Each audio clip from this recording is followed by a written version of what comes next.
Hello నమస్తే, నేను Ashok. Welcome to reality check. Andhra Pradesh అప్పులపైన పెద్ద ఎత్తున విమర్శలు వస్తున్నాయి. కూటమి ప్రభుత్వం అధికారంలోకి వచ్చిన తర్వాత ఈ ఏడాదిన్నరలోనే దగ్గరగా 2.5 లక్షల కోట్లకు పైగా అప్పులు చేశాయంటూ కూడా ఇటు ప్రతిపక్షాలు విమర్శలు చేస్తున్నాయి. ఇక మరోపక్క మెడికల్ కాలేజీని ప్రైవేటీకరణ చేయడం పైన కూడా పెద్ద ఎత్తున విమర్శలు వస్తున్నాయి. మెడికల్ కాలేజీలకు సంబంధించి ఒక 5,000 కోట్ల రూపాయలను ఖర్చు పెడితే ప్రభుత్వ విద్యా వైద్యం అందించే వెసులుబాటు ఉంటుంది. అలాంటి వాటిని పీపీపీ అంటూ కూడా ప్రైవేటైజేషన్ చేయటం ఏంటి అంటూ కూడా ఇటు వైసీపీ కావచ్చు, మిగతా పార్టీలన్నీ కూడా మాట్లాడుతున్నాయి.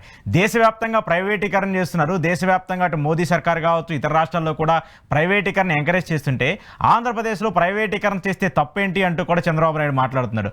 ఆర్థికకు సంబంధించిన ఇష్యూస్ ఉన్నాయి. ఆర్థికంగా ఆంధ్రప్రదేశ్ రాష్ట్రం వెనకడుగు వేసింది కాబట్టి ప్రైవేట్ కంపెనీలతో, ప్రైవేట్ భాగస్వామ్యాలతో ఒప్పందాలు చేసుకొని రాష్ట్రాన్ని ముందుకు తీసుకెళ్తున్నామంటూ కూడా ముఖ్యమంత్రి మాట్లాడుతున్నారు. సో దీని మీద మాత్రం పెద్ద ఎత్తున విమర్శలు వస్తున్నాయి. అసలు ఆంధ్రప్రదేశ్ ఆర్థిక భవిష్యత్తు రాబోయే రోజుల్లో అన్న ఏమన్నా మారే అవకాశం ఉంటుందా? ఇంతకంటే ఎక్కువ అప్పులు చేయాల్సిన పరిస్థితి ఆంధ్రప్రదేశ్కి వస్తుందా? ఇప్పటికే మనం చాలా లోయర్లో ఉన్నాము. ఇంతకంటే దారుణమైన సిచ్యువేషన్స్ని ఆంధ్రప్రదేశ్ ఫేస్ చేయబోతుందా? ఈ అంశాలన్నింటి గురించి ఈరోజు ఇంటర్వ్యూలో మాట్లాడదాం. ఇంటర్వ్యూలో నాతో పాటు పార్టిసిపేట్ చేస్తున్నారు నల్లమో చక్రవర్తి గారు. చక్రవర్తి గారు నమస్తే, good evening. Good evening Ashok garu, ఎలా ఉన్నారు?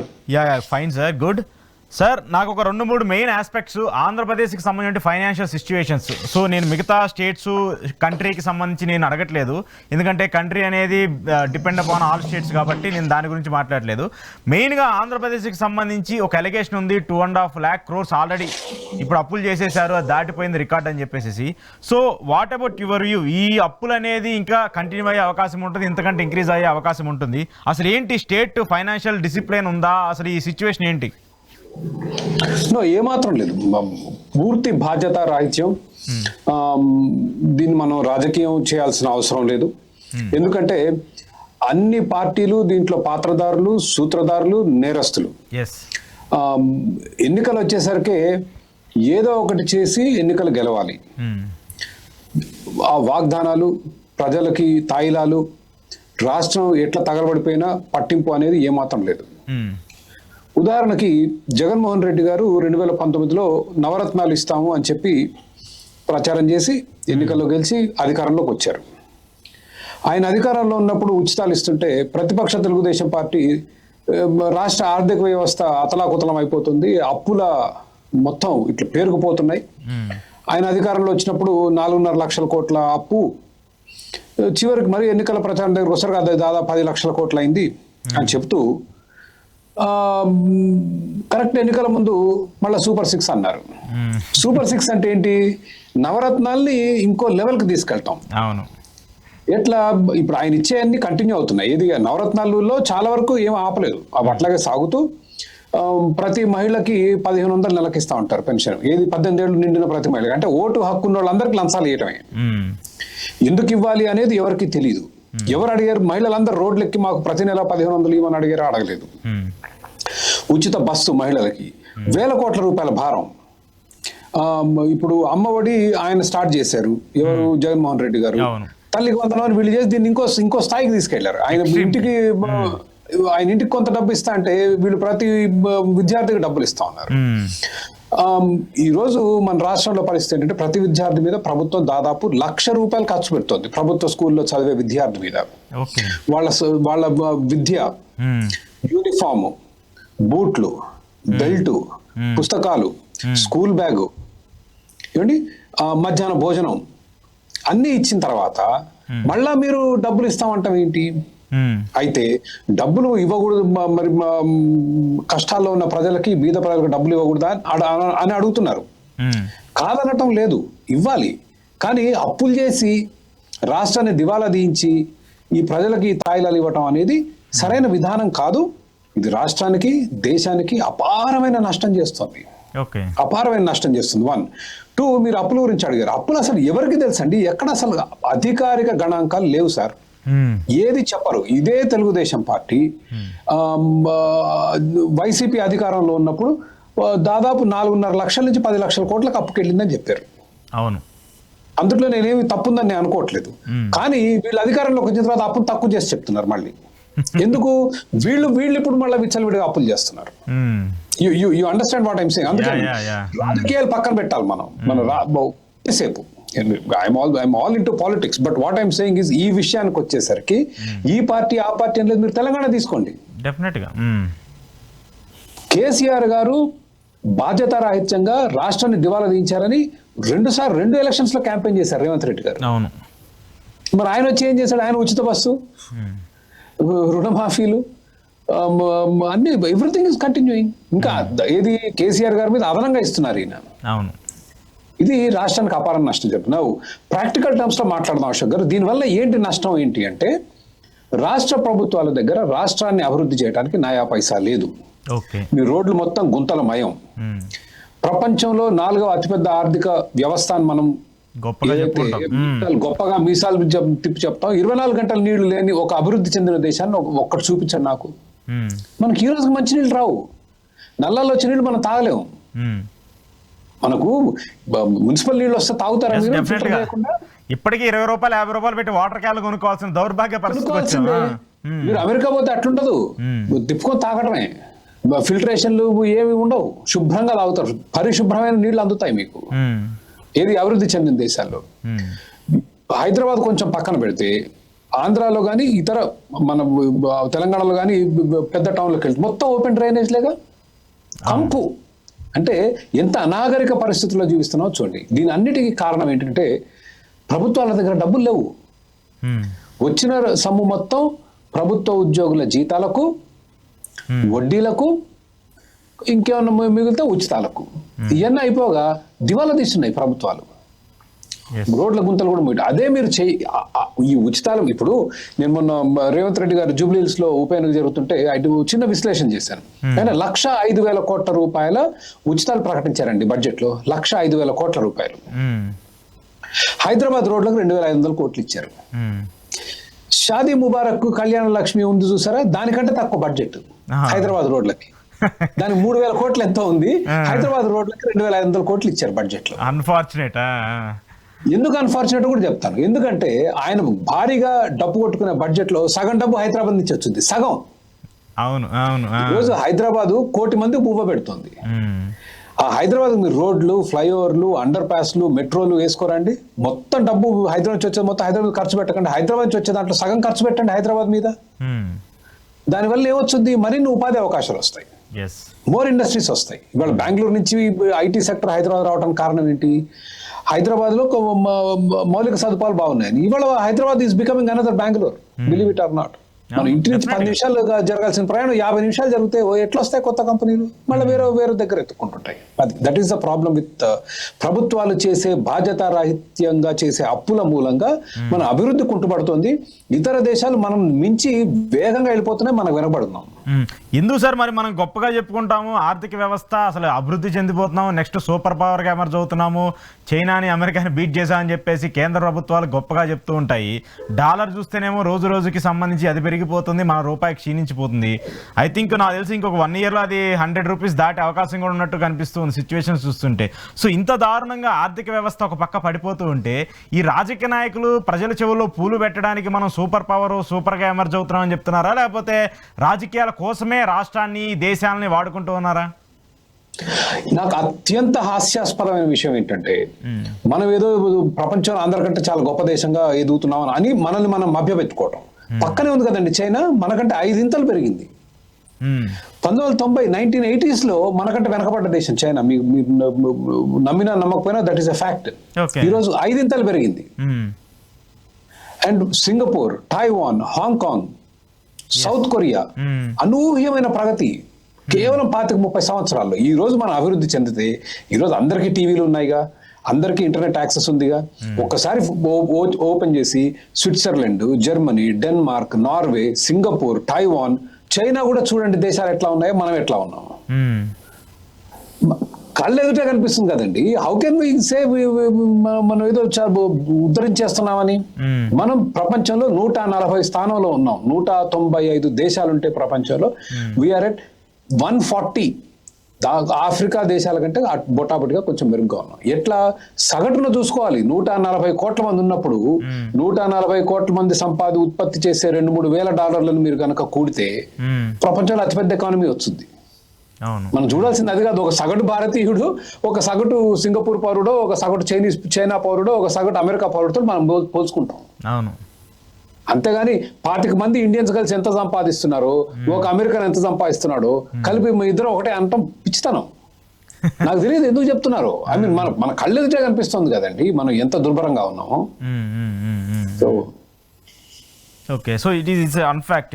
కానీ ఇప్పుడు ఎందుకు సార్ ఈ పీపీపీ అనేదాన్ని ఒకటి తీసుకొస్తున్నారు? ఎస్టాబ్లిష్మెంట్ చేయడానికి, బాగా డెవలప్మెంట్ అవ్వాలంటే ఈ పీపీపీ ఉండాలి, పబ్లిక్ ప్రైవేటు అలాగే వాళ్ళ కంపెనీలతో మనం జాయింట్ అయితే ఇంకా ఫాస్ట్గా అభివృద్ధి జరుగుతుంది, గ్రో జరుగుతుంది. సరే నేషనల్ హైవేలు ఇలాంటివి ఎయిర్పోర్ట్లు పోర్ట్లు అంటే డబ్బులు పెట్టడానికి ప్రభుత్వం దగ్గర లేకపోతే వాళ్ళతో ఇనిషియేషన్ తీసుకున్నారు. హాస్పిటల్స్ కూడా చివరికి పీపీపీ అంటే ఇక ప్రజలకు సంబంధించినటువంటి జీవితాలన్నింటినీ తీసుకెళ్ళి ఒక వ్యక్తి చేతుల్లో పెడుతున్నట్టే కదా సార్. ఈ పీపీపీ విషయంలో I'm not with the mainstream. So now we go back to politics, రాజకీయం. ఇందా నేను చెప్పిన అప్పుల విషయంలో ఈ పార్టీ ఆ పార్టీ అని లేదు, కానీ ఇక్కడ ఐ హావ్ ఎన్ ఐడియాలజీ. నేను capitalism, free markets, free trade వీటిని ప్రమోట్ చేసేవాడిని. దీనివల్ల దేశం అభివృద్ధి చెందుద్ది, మన జీవన ప్రమాణాలు పెరుగుతాయి. ప్రపంచంలో ప్రతి దేశం కూడా ప్రజలకు వ్యాపారాలు చేసుకునే స్వేచ్ఛా స్వాతంత్రాలు ఇచ్చిన ప్రతి దేశం అనూహ్యమైన అభివృద్ధిని సాధించింది.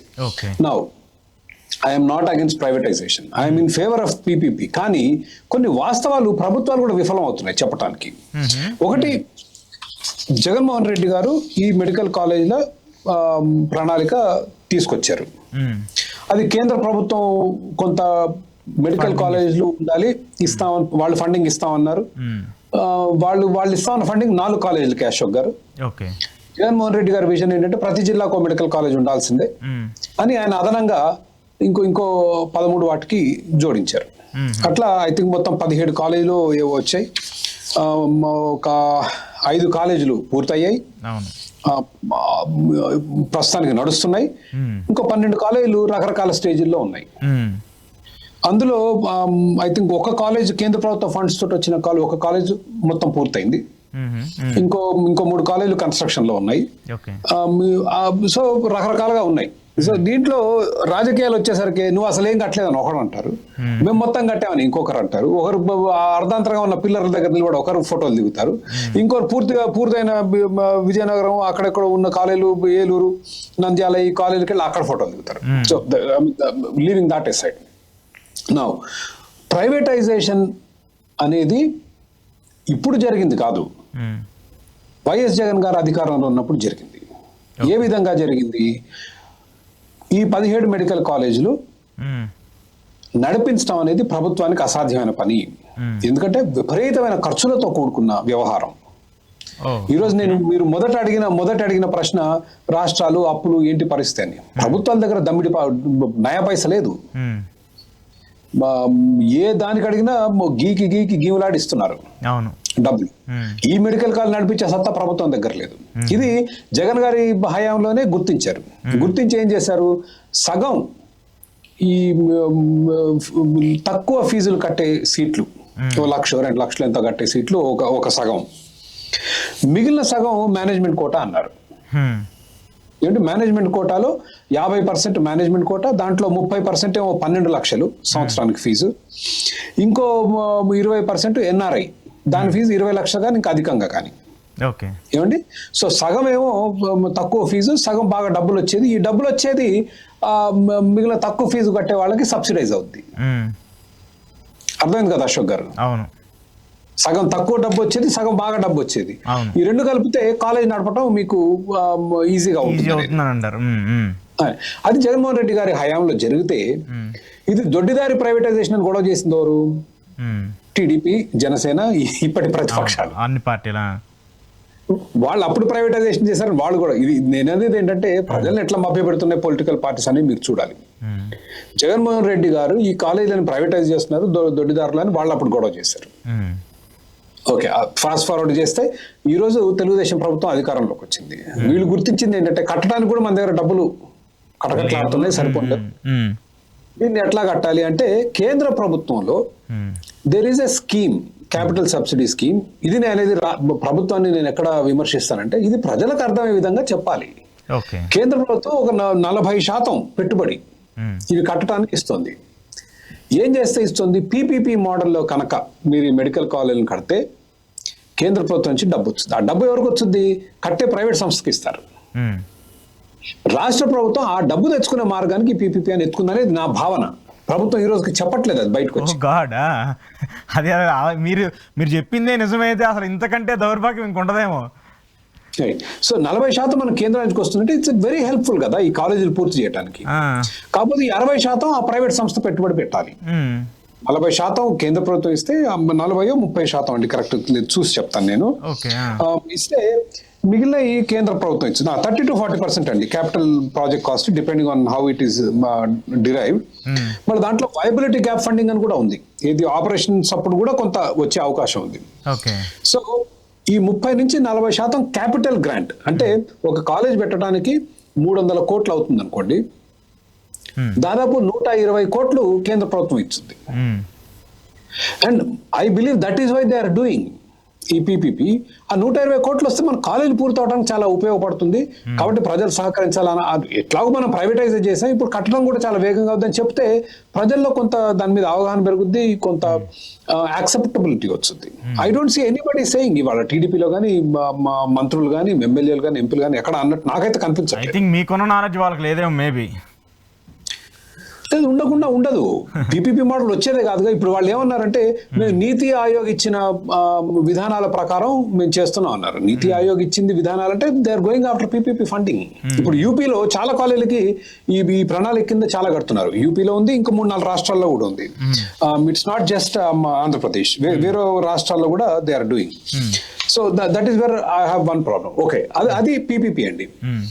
నెక్స్ట్, ప్రైవేటీకరణలో మీకు వచ్చే నష్టం ఎక్కడుంది? ఇప్పుడు కాలేజీలు మంచిగా నడవాలనేది మన కోరిక. ప్రభుత్వాల అధ్యయనంలో ఇస్తే అవి లంచగొండ కూపాలు అయిపోతాయి, మెయింటెనెన్స్ సరిగ్గా ఉండదు అనేది ఒక బాధ. రెండోది మీకు వచ్చి ఇప్పుడు ఫీజు మరి బీద విద్యార్థులు ఇతరులు ఎట్లా అంటే మీకు ఆల్రెడీ ఇచ్చారు, జగన్మోహన్ రెడ్డి గారే చేసిపోయారుగా. 50% సీట్స్ మీకు చాలా తక్కువకి వస్తాయి మెడికల్ కాలేజీలో. సో అక్కడ వరకు విద్యార్థుల concerns are taken care of. విద్యార్థులకున్న సంశయాలు కానీ అనుమానాలు కానీ ఏమైనా ఉంటే ఆ 50% సీట్స్ వరకు కవర్ అయింది. Now comes to government hospitals. ఆసుపత్రుల్లో సరైన వైద్యం దొరకదు అంటారు. ఓకే, సరైన వైద్యం దొరకదు. మీకు ఆరోగ్యశ్రీ తీసుకొచ్చింది ఎవరు? వైఎస్ రాజశేఖర రెడ్డి గారు. ఎందుకు తీసుకొచ్చారు వైఎస్ రాజశేఖర రెడ్డి గారు ఆరోగ్యశ్రీ? ప్రభుత్వ ఆసుపత్రుల్లో నాణ్యమైన వైద్యం ప్రజలకు అందట్లేదు, కార్పొరేట్ వైద్యం సామాన్యులకు చేరువలో తీసుకొస్తాను అని ఆరోగ్యశ్రీ తెచ్చారు. ఆయన ఏం చెప్పారు? ప్రభుత్వ ఆసుపత్రిలో సరైన వైద్యం దొరకట్లేదనే కదా ఆయన తెచ్చింది. మీరు గవర్నమెంట్ కాలేజీలు, ఈ మెడికల్ కాలేజ్ అసోసియేటెడ్ హాస్పిటల్స్ కి ఆరోగ్యశ్రీ కంపల్సరీ తీసుకోవాల్సిందే అని పెట్టండి. మీకు వైద్యం కూడా వచ్చింది కదా బీద ప్రజలకి. ఎందుకు ప్రైవేటు అంటే? ప్రైవేట్ అంటే ఒకటి, ప్రభుత్వం మీద భారం పడదు. 1000 కోట్ల రూపాయలు ఇవాళ మన ప్రభుత్వ ఆసుపత్రుల మీద 1000 కోట్ల రూపాయలు ప్రభుత్వం ఖర్చు చేస్తుంది. అరకొర వైద్యం అండి. అవును, కొంచెం నిజామ్స్, మా ఫ్రెండ్స్ ఎవరో చెప్పారు నిజామ్స్ కొంచెం బెటర్ అంట, ఎయిమ్స్ కూడా పర్వాలేదు అని చెప్పారు. సో ఉంటాయి అన్ని, అసలు మొత్తం ఏది సున్నా అని చెప్పను. కానీ మీరు జిల్లాల్లో ప్రభుత్వ ఆసుపత్రులకు పోతే ప్రైమరీ హెల్త్, అసలు primary health care centres cover bore అండి మరి మా దగ్గర అయితే. నేను నల్గొండ విషయం మాట్లాడుతున్నాను, బట్ ఐ డోంట్ థింక్ అంత డ్రమాటికల్లీ మీకు ఆంధ్రాలో కానీ ఇతర జిల్లాలో కానీ వేరుగా ఉంటుందని నేను అనుకోను. మా దగ్గర అన్ని అంతే ఉంటాయండి బొట్టాబొట్టిగా. ఇప్పుడు నల్గొండలో అయితే ఏ చిన్న సమస్య వస్తే ఫార్మసీకి వెళ్ళి ఆడిచ్చిన మందులు తీసుకుంటారు, కానీ ప్రైమరీ హెల్త్ కేర్ సెంటర్ వాళ్ళు చాలా తక్కువ, అసలు ఉండరు అక్కడ. ఏదో 9ంటికి వస్తారు, గంట ఉంటారు, 2 గంటలు ఉంటారు, ఏదో బొట్టాబొట్టిగా అసలు సరిగ్గా చూడరు. పేషెంట్స్ ని ఇప్పుడు వ్యాపారం చేస్తున్నారు అనుకోండి, పేషెంట్స్ వస్తే సంతోషిస్తాం. మీరు ప్రభుత్వంలో ఉన్నారనుకోండి, ఏమో పేషెంట్స్ ఏంట్రా బాబు నాకు ఈ తలనొప్పి అనుకుంటా, ఎందుకంటే మనకు వచ్చేదే జీతం గ్యారంటీ కదా. అంటే వ్యవస్థని మనం అలా తయారు చేసాం అనుకోవచ్చు కదా. ఇప్పుడు ఇప్పుడు మిగతా దేశాలన్నింటినీ కూడా వైద్యాన్ని విద్యని గవర్నమెంట్ నడుస్తుంది, బట్ మన దేశంలో మాత్రము మనం వ్యవస్థను అలా క్రియేట్ చేసాం అనుకోవచ్చు కదా. అది వేరే దేశాల గురించి మాట్లాడితే పెద్ద చర్చ అవుద్ది. బట్ నేను ఒకటే అనేది ఏంటంటే అశోక్ గారు, పోటీ లేని వాతావరణంలో, ఒత్తిడి లేని వాతావరణంలో స్వచ్ఛందంగా ఈ ప్రభుత్వాధికారులు మీకు సమాజ సేవ చేస్తారని అనుకుంటే జరగలేదు. ఈ 75 ఏళ్లలో జరగంది వచ్చే 10 ఏళ్లలో జరుగుతుంది అనుకుంటే I think we're wrong. We have seen. మా దగ్గర పనిచేసే వ్యక్తికి ఒక పాము ఒకటి కరిసిందండి. We are worried. ఏమంటే మిర్యాలగూడలో ఉన్న ప్రభుత్వ ఆసుపత్రికి పంపించాం. పంపిస్తే వాళ్ళు వెళ్ళగానే ఈ వ్యక్తి బతకాలి అనుకుంటే అర్జెంటుగా ఇవ్వండి, ఇది ఈ ప్రైవేట్ హాస్పిటల్కి తీసుకెళ్ళండి వాళ్ళు చెప్పారు. అంతే పరిగెత్తాం ప్రైవేట్ హాస్పిటల్కి. మా ఇంకొక ఉద్యోగి వాళ్ళ అబ్బాయి యాక్సిడెంట్ అయ్యి తలకు దెబ్బ తగిలి ఆసుపత్రి తీసుకుపోతే అర్జెంటుగా మీ అబ్బాయి బతకాలనుకుంటే ఇక్కడ ఉండొద్దు, ప్రైవేట్ హాస్పిటల్ తీసుకెళ్ళి చెప్పారు. That is the state of affairs ఈరోజు. కాబట్టి నేనేమంటే ఇది నేను చెప్పేది కాదు, ఆరోగ్యశ్రీ వచ్చిందంటేనే దాని అర్థం ఏంటి, ఏం చెప్తున్నారు, మీకు ప్రభుత్వ హాస్పిటల్లో సరైన వైద్యం దొరకట్లేదు, నాణ్యమైన వైద్యం మీకు ప్రైవేట్ హాస్పిటల్ దొరుకుతుంది కాబట్టి ప్రజలకి నాణ్యమైన వైద్యం దొరకాలి ప్రైవేట్లో కాబట్టి ఆరోగ్యశ్రీ తెచ్చారు. అదే గవర్నమెంట్ హాస్పిటల్లో ఇప్పుడు ఏదైతే పీపీపీలో మెడికల్ కాలేజ్ అనుబంధ ఆసుపత్రి ఏదైతుందో దాన్ని మా కండిషన్స్ ఇయ్యా పీపీపీలో మీరు కనుక చేయదలుచుకుంటే ఆరోగ్యశ్రీ మీరు యాక్సెప్ట్ చేయాలి, that is one of the conditions అనండి. That is a way to do it. There are ways work around. అసలు ప్రైవేటీకరణ అంటే ఏదో భూతం, వీళ్ళందరూ మనం దోచుకుంటారు, ఇది దుర్మార్గమైన వ్యవస్థ. అసలు ఆ మాట్లాడే రాజకీయ నాయకులు అందరూ పెద్ద బడా వ్యాపారస్తులే. జగన్ గారి దగ్గర నుంచి మొదలుపెట్టి చంద్రబాబు ఇప్పుడు జగన్ గారు బిగ్ ఇండస్ట్రియలిస్ట్ కదా. ఈ రోజు భారతీయ సిమెంట్స్ దగ్గర నుంచి మొదలు పెట్టుకుంటే, సాక్షి పేపర్ దగ్గర నుంచి మొదలు పెట్టుకుంటే any number of industries. Chandrababu Naidu గారే చెప్తున్నారు కదా, ఆయన 1000 కోట్లకు అధినేత అని హెరిటేజ్ ఫుడ్స్ లో. ఇప్పుడు ఇంకో బిగ్ లీడర్ బొత్స సత్యనారాయణ గారు తీసుకోండి, చాలా పెద్ద వ్యాపారస్తులు. మరి వాళ్ళందరూ వచ్చి ప్రజలకి ప్రైవేట్ వాళ్ళు వస్తే దోచుకుంటారని చెప్పడం అసలు అసంబద్ధం, హాస్యాస్పదం. Everything we use. అంటే ప్రైవేట్ అంటే ఎవరు సార్? ప్రైవేట్ అంటే ప్రజలే కదా. ప్రజలను స్వేచ్ఛగా వ్యాపారం చేసుకొని ఇవ్వటం ప్రైవేటు. అదేదో భూతంగా చూపిస్తారేంటి? మీరు వేసుకున్న చొక్కా దగ్గర నుంచి, మీ షూస్ దగ్గర నుంచి, మీ వాచ్ దగ్గర నుంచి, మీ ఫోన్ దగ్గర నుంచి, మీరు ఇప్పుడు చేస్తున్న video, camera, internet, everything is ప్రైవేటే కదా. ఎందుకు మీరు తినే భోజనం రైతులు ఎవరు? ప్రైవేటే. రైతులు వాళ్ళ సొంత డబ్బుతో పండించి 10 మందికి అమ్ముతారు వాళ్ళ పంట. ప్రైవేట్ అంటే ఏంటి సార్? ప్రజలు స్వేచ్ఛగా పనిచేయటమే కదా. కానీ ఇక్కడ ఒకటి ఏంటంటే మెయిన్గా ఈ ప్రైవేటైజేషన్ ఇప్పుడు ఆరోపణలు వస్తున్నాయి ఏంటంటే, నేను I'm not accepting political parties వాళ్ళు ఏదో చేస్తారు వీళ్ళ మీద బుర్ర జల్లడానికి ఇవన్నీ వస్తాయి. బట్ జనరల్ పర్సెప్షన్ వ్యూగా, పబ్లిక్ వ్యూగా నేను కొన్ని డౌట్స్ ఏంటంటే, ఒక వ్యక్తి కంట్రోల్లోకి వెళ్తే ఏదైనా ఒక ఆర్గనైజేషన్ అది వాళ్ళు డిమాండ్ చేస్తారు, వాళ్ళని ఎంప్లాయీస్ అయినా కావచ్చు, ఏదైనా కావచ్చు, ఇంకోటైనా వాళ్ళ దగ్గరికి వెళ్ళిపోద్ది. పవర్ అంతా కూడా ఒకళ్ళ దగ్గరే కేంద్రీకరం అయిపోతే వాళ్ళు ఇంకోటి ఆల్టర్నేటివ్ వెతుకునే సిచ్యువేషన్ ఉండదు. అదే గవర్నమెంట్ రూలింగ్లో ఉంటే గవర్నమెంట్ ఒక రూల్స్ పెడుతుంది, దాని సిస్టమ్ని ఫాలో అవ్వాలి. ఫాలో అయితే ఆటోమేటిక్గా అక్కడ ఈజీ యాక్సెస్ పబ్లిక్ దొరుకుతుంది. ఈజీ, అది ఎంప్లాయ్మెంట్ అయినా, లేదంటే హెల్త్ అయినా, ఎడ్యుకేషన్ అయినా, ఏదైనా. సో ఇలాంటి సిచ్యువేషన్ ఉన్నప్పుడు నిజంగా ఇది ఒక ప్రైవేట్ ఆర్గనైజేషన్లోకి వెళ్ళినప్పుడు అలాంటి వెసులుబాట్లు, అలాంటి అవకాశాలు ఉంటాయా?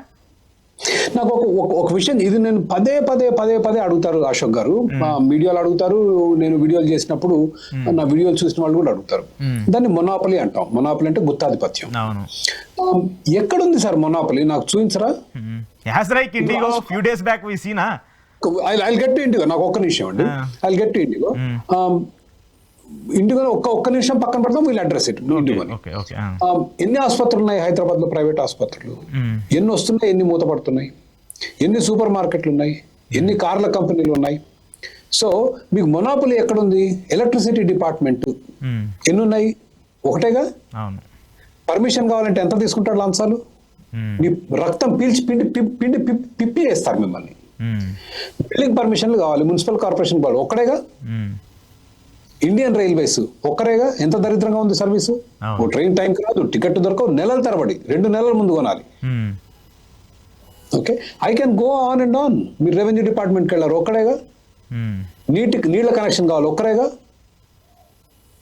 సో మొనాపలి అనేది ప్రభుత్వంలో ఉండేది మీకు, ప్రైవేట్ వ్యవస్థలో కాదు. Now let's come to IndiGo. ఇండిగోలు ఇవాళ భారతదేశంలో రెండు ఎయిర్లైన్స్ కాదు, ఇంకొంచెం చిన్న చిత్కా ఉన్నాయి. కానీ several airlines that have vent bankrupt. అయితే దీన్ని మనం కొంచెం లోతుగా పరిశీలిస్తే మనకు తెలిసి ఇవాళ ఏమంటారు, డువాపోలి. మొనాపోలి అంటే ఒకటే కంపెనీ, అంటే 2 కంపెనీలు. ఏది? ఎయిర్ ఇండియా, ఇండిగో కలిసి దాదాపు 80-90% మార్కెట్ ఆ రెండిట్ల చేతుల్లోనే ఉన్నాయి. అయితే మోడీ గారు రాకముందు 7 or 9 ఉండే. ఈ మధ్య అందరూ పబ్లిష్ చేస్తున్నారు. ఏది? మోడీ గారు అధికారంలో రాకముందు ఎన్ని ఎయిర్లైన్స్ ఉండేవి, ఈయన వచ్చిన తర్వాత ఎన్ని అయ్యాయి అనేది. నేనేం పెద్ద మోడీ గారు అభిమానం కాదు. మోడీ గారు రాకముందు పరిస్థితి ఏంటంటే, కంపెనీలన్నీ అప్పులు తీసుకుని బ్యాంకుల దగ్గర తీర్చకుండా, ఆ కంపెనీలు మూతపడకుండా వాటిని నడిపిస్తూ చాలా నష్టం జరిగింది ఆర్థిక వ్యవస్థకి. మోడీ గారు వచ్చిన తర్వాత బ్యాంక్రప్సీ కోడ్ మార్చారు. ఏది? దివాలా తీసే పద్ధతి. ఎప్పుడైతే కంపెనీ దివాలా తీస్తుందో అకౌంట్లు బంద్ చేస్తారు, కంపెనీ ఏమంటే అమ్మకానికి వెళ్ళిపోద్ది, లేకపోతే మూసేస్తారు. They are frozen. సో ఆ మార్పు ఏదైతే ఉందో అది వచ్చేసరికి ఒక ఎయిర్లైన్స్ కనుక నష్టాల్లో ఉండి అప్పులు కానీ జీతాలు కానీ ఇయ్యలేని పరిస్థితి ఏమంటే మూతపడిపోతున్నాయి. That is the big change that happened. మంచి ఆశయంతోనే తీసుకొచ్చారు ఆ మార్పు. ఏది, ఈ కంపెనీలు బ్యాంకుల దగ్గర డబ్బులు తీసుకుని ఎగ్గొట్టి వాటిని మరింత దివాలా తీయకుండా ఎమ్మటే ఒకవేళ మీరు అప్పు కనుక తీర్చకపోతే you are insolvent, non performing asset. మీరు అప్పన్న తీర్చాలి, లేకపోతే మీ కంపెనీ మూతపడుద్ది. స్ట్రిక్ట్. అది మన మోడీ గారు వచ్చిన తర్వాత తీసుకొచ్చి చట్టం. ఇదే దురుద్దేశంతో తెచ్చింది కాదు. ఈ బ్యాంకుల్ని ఈ విధంగా నిర్వీర్యం చేయడం కరెక్ట్ కాదు అది.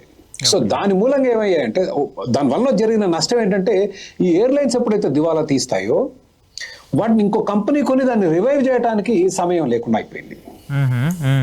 You understand what I'm saying? అమెరికాలో it's called chapter 11 bankruptcy. Chapter 11 బ్యాంక్రప్సీలో ఏమవుద్దంటే, ఒక ఎయిర్లైన్స్ దివాలా తీసింది, ఏమంటే అక్కడ ఒక జడ్జి దాన్ని టేక్ ఓవర్ చేసి ఇంకో కంపెనీ కొనేదాకా దాన్ని నడిపిస్తారు.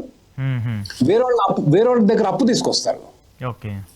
ఈ కంపెనీకి 1000 కోట్లు నష్టంలో ఉందండి, వేరే దగ్గర నుంచి 1000 కోట్లు ప్రైవేట్ పెట్టుబడులు తీసుకొచ్చి వాళ్ళకి హయ్యర్ ప్రయారిటీ వస్తుంది, వాళ్ళ చేతుల్లోకి వెళ్ళిపోద్ది కంపెనీ. ఈ ట్రాన్సిషన్ ని ఒక జడ్జి గారు చూసి చాప్టర్ 11 బ్యాంక్రప్సీ అంటారు.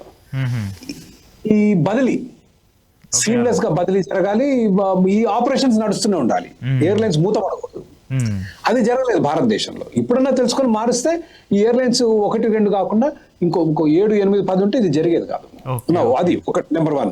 ఇండిగో విషయంలో మనందరం ఆందోళన చెందారు, విపరీతమైన పబ్లిసిటీ ఇచ్చారు. అసలు Indian railways is daily IndiGo కాదండి, అది మాట్లాడవేందుకు? అసలు మీరు తిరుపతికి వెళ్ళాలి, అశోక్ గారు తిరుపతికి వెళ్ళాలి,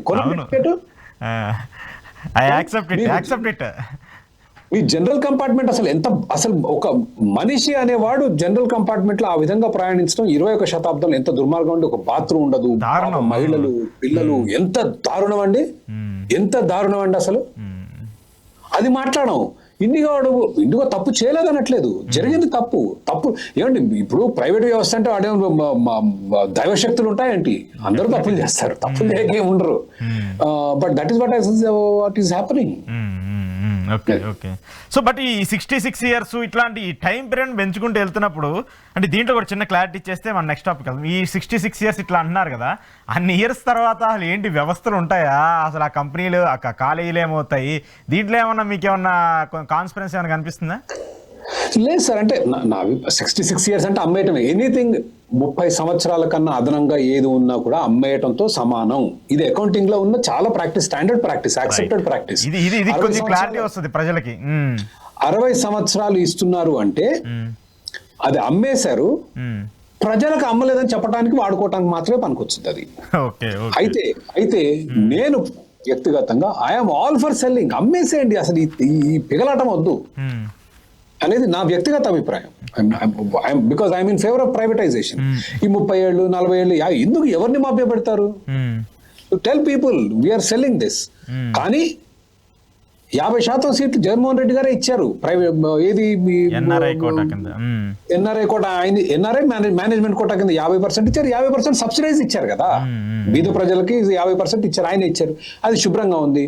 గవర్నమెంట్ హాస్పిటల్లో ఆరోగ్యశ్రీ ఇవ్వండి, ప్రైవేటైజ్ చేస్తున్నాం బాబు అని చెప్పేయండి, ప్రమాణంగా ఉంటుంది. అసలు మీరు ప్రజల సేవ చేయడానికి ఉన్నారా, ఈ ఆసుపత్రుల్ని మెడికల్ కాలేజ్ నడపడానికి ఉన్నారా? ఏ గవర్నమెంట్ ఆసుపత్రి నడవట్లేదు కదా. అయితే ఈ విషయం స్పష్టంగా చెప్తే బాగుంటుంది ప్రభుత్వం అనేది మన నాయకులు. ఇది చెప్పకుండా మసిబూసి మారేడుకాయ చేసి ఇంకేదో చెప్పి జనాలు కన్ఫ్యూజ్ అయిపోయి దాన్ని ఇంకో పక్కదో పట్టించడం, అది that is what I feel. 60 సంవత్సరాల ప్రశ్నకి Ashok garu, it is as good as selling అండి, అమ్మకంతో సమానం. Okay, right.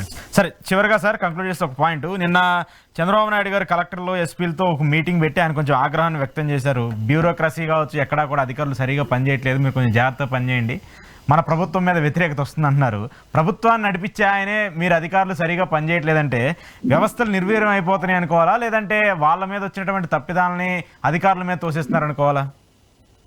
నాకు ఇప్పుడున్న అన్ని పార్టీల మీద ఉన్న ప్రధానమైన ఫిర్యాదు ఏంటంటే, సరిగా పనిచేయట్లేదు, సరిగా పనిచేస్తున్నా. నాకు అసలు తెలియదండి, అసలు మన నాయకులు ఏ ప్రపంచంలో ఉన్నారో నాకు తెలియదు. ఏ రాష్ట్రంలో ఏ పార్టీలో ఏ ప్రభుత్వ అధికారులు సరిగ్గా పనిచేస్తున్నారు సార్? ఇప్పుడు అతిపెద్ద ఎంప్లాయ్మెంట్ ప్రభుత్వంలో ఉంది, ప్రభుత్వ స్కూల్ టీచర్లు. ఒక్కొక్క విద్యార్థి మీద నేను ఇందాక చెప్పినట్టు ₹1,00,000 ఖర్చు పెడుతున్నాం. ప్రైవేట్లో 30,000 40,000 ఫీజు కట్టే స్కూల్ స్థాయిలో మనకు చదువు వస్తుందా ప్రభుత్వ స్కూల్లో? లేదు కదా. లేదు. ఇంకోటి, నేను చాలా సంవత్సరాలుగా ఈ బస్తీ మీద సవాల్ వేస్తున్నాను. ఎంఆర్ఓ ఆఫీస్లో మీరు ఒక భూమో ఒక ప్లాటో ఒక ఇల్లు ఏదో రిజిస్ట్రేషన్కి వెళ్తే లంచం లేకుండా చేసేవాళ్ళు ఒకరున్నారా సార్ ఈ మొత్తం తెలుగు రాష్ట్రాల్లో? పోలీస్ స్టేషన్లో లంచం తీసుకోకుండా ఎఫ్ఐఆర్ చేసే పోలీస్ స్టేషన్ ఒకటి చూపిస్తారా? ఎలక్ట్రిసిటీ కనెక్షన్ లంచం తీసుకుండా ఇచ్చేవాడు చూపిస్తారా? వాటర్ కనెక్షన్ ఇచ్చేవాడు చూపిస్తారా? బిల్డింగ్ పర్మిషన్ ఇచ్చేవాడు చూపిస్తారా? మీరు రోడ్డు మీద రోజు కనిపిస్తారు మనకు పోలీసులు, మన ఏది 2 వీలర్స్ ని వాటిని ఆపుతారు. ఎందుకు ఆపుతారు సార్? మీ లైసెన్స్ చూడటానికి ఆపుతాడా, లంచం తీసుకోవడానికి ఆపుతాడా? ఇన్ని సమస్యలు ప్రజల్ని వేధిస్తుంటే మన నాయకులు అసలు వాటి గురించి మాట్లాడరు. నీకు ఉచిత బస్సు ఇస్తా, 2 సిలిండర్లు ఇస్తా, నీకు 4 ఎంగులు మెతుకులు ఇస్తా. ఇప్పుడు ఇదే గొడవ కానీ ప్రజల సమస్యలు ఎక్కడ పరిష్కరిస్తుంది? ఏ ప్రభుత్వం పరిష్కరిస్తుంది? These are pressing needs Ashok గారు. నేను అనేది మనల్ని రోజు వేధించే విషయాలు ఇవి. అండ్ ఎక్కడ మనకు క్యాంపెయిన్లు ఎక్కడ కనిపించట్లేదు. ఇప్పుడు రేవంత్ రెడ్డి గారు మొన్న జూబ్లీ హిల్స్ లో ఎన్నికలకు వచ్చారు. నేను హైదరాబాద్ లో ట్రాఫిక్ తగ్గిస్తాను ఎక్కడ అన్నాడా? లేదు కదా. లేదు. And that is unfortunate part. ఆయన ప్రభుత్వం ఎత్తనాగా పనిచేయట్లేదు అంటే మరి అసలు I don't even know what the agenda is. ఎంతసేపు వ్యాపారాలు తీసుకురావాలి, వాళ్ళకి భూములు ఇవ్వాలి, వాళ్ళకి సబ్సిడీలు ఇవ్వాలి, రాయితీలు ఇవ్వాలి. ఇది అదేం తప్పు పట్టట్లేదు, కానీ అసలు బేసిక్ గా మర్చిపోతే ఎట్లా? మనం ఒక పోలీస్ స్టేషన్ లో న్యాయం జరగదు. అన్నిటికంటే అతిపెద్ద సమస్య, అశోక్ గారికి నాకు ఏదైనా చిన్న విభేదం వచ్చి కోర్టుకి వెళ్ళాము, చచ్చేమే, మన జీవితకాలం రాదు. 80 ఏళ్ళు నాకు 100 ఏళ్ళు వస్తే ఏమన్నా వచ్చుద్దేమో తీర్పు. అంటే ఇన్ని సమస్యలు ఉన్న దేశం మంది. మరి ఇవన్నీ వదిలేసి ఇంకేటో వెళ్తారు మన నాయకులు. నాకు అర్థమే కాదు అసలు. కొత్త మొదలు పెడుతున్నారు, కొత్త స్కీమ్లు ఇంకేదో చేస్తా ఉంటారు. I never understand. It's very unfortunate. So అడిగింది ప్రభుత్వాధిక బ్యూరోక్రసీ పనిచేయట్లేదు అంటే, బ్యూరోక్రసీ ఎప్పుడు పనిచేసి వచ్చింది? మన దగ్గర ఎప్పుడు పనిచేయలేదు. విప్లవాత్మక మార్పులు, సంస్కరణలు రావాలి. ఎక్కడంటే ఎప్పుడైతే మనం ప్రభుత్వాధికారి గుప్పిట్లోకి వెళ్ళామంటే లంచాలు లాగుతారు. సో సంస్కరణలు ఏంటంటే ప్రభుత్వాధికారుల జోక్యం తగ్గిస్తూ ప్రజలకు సేవలు అందించే ఒక వ్యవస్థ వచ్చిన రోజే మనకు సరైన మెరుగైన సేవలు ప్రభుత్వానికి అందుతాయి. అది అంటే ఆ రిఫార్మ్స్ రావాలి. ఆయన రిఫార్మ్స్ ఏవి, ఒక రిఫార్మ్స్ కి ప్లాన్ లేదు. మీరు ఎవరు పనిచేయట్లేదా అంటే దానివల్ల పనిచేయరు. ఎందుకు చేస్తారు? There is no reform agenda. సంస్కరణలు తీసుకొచ్చి ప్రజలకు మెరుగైన సేవలు అందించడానికి ఇది నా ప్లాను, ఈ 15 చేస్తాం అనేది నాకు ఎక్కడ కనిపించలేదు. ఎవరైనా అంటే చంద్రబాబు నాయుడు గారే కాదు, ఏ ప్రభుత్వం పార్టీ. రైట్, చూద్దాం సార్ మరి దీనికి సంబంధించిన పరిణామాలు. Thank you sir, thanks for your time and thanks for your interview. ఇది ఈరోజు చక్రవర్తి గారితో స్పెషల్ రియాలిటీ చెక్. చూస్తూనే ఉండండి ఈహా టీవీ.